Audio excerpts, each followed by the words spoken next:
মেঘহাৰা গল্প। চহৰখন সিদিনা বৰষুণেৰে মাতাল আছিল বাবে কোনেও নেদেখিলে মোৰ চকুপানী। উত্তপ্ত প্ৰতিটো বাইলেন শীতল হৈ পৰিছিল। কেৱল দাউ দাউকৈ জ্বলিছিল মোৰ হৃদয় তোমাৰ স্মৃতিৰে। চিটিবাছৰ খিৰিকী মুখত বৰষুণৰ চিটিকনিৰে এসময়ত আমি ৰোমাঞ্চিত হৈ উঠিছিলোঁ আৰু চিটিবাছৰ নাম ৰাখিছিলোঁ মেঘ। মেঘবোৰ যেন ৰাস্তাত লৰি ফুৰিছিল, জোকাই জোকাই ফুলাম ছাতিবোৰক।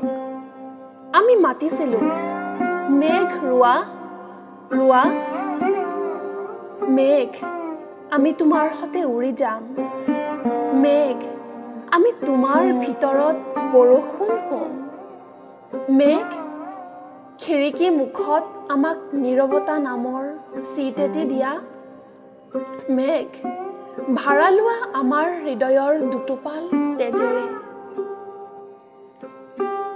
মেঘ নৰল, আকাশলৈ গুচি গ'ল পাহাৰটোৰ ওপৰেৰে আৰু ৰৈ থাকিল ক'ৰবাত সোঁৱৰাই দিবলৈ আমাক। আমিও ভাবিছিলোঁ মেঘৰ কি অৰ্থ আছে। সি সাগৰৰ পৰা ধাৰ কৰে পানী, পানীক ৰ'দেৰে উতলাই বাষ্পাকুল সাগৰৰ আত্মাক আকাশলৈ লৈ যায় আৰু গৰ্ভত ধাৰণ কৰে বৰষুণ।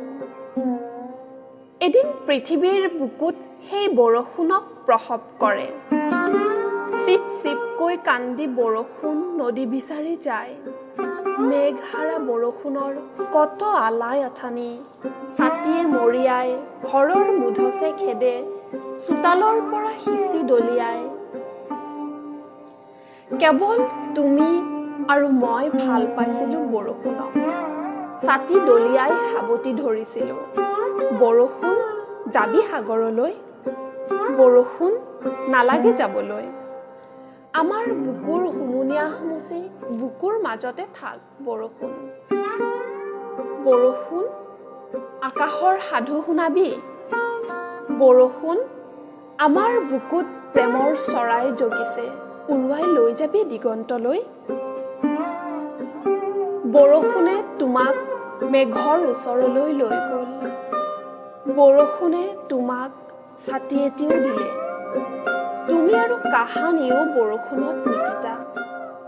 বৰষুণে লিখি থৈ গ'ল মোৰ বুকুত তোমাৰ স্মৃতিৰ কবিতা। বৰষুণ আহ, চকু পানীবোৰ মোৰ ধুই নে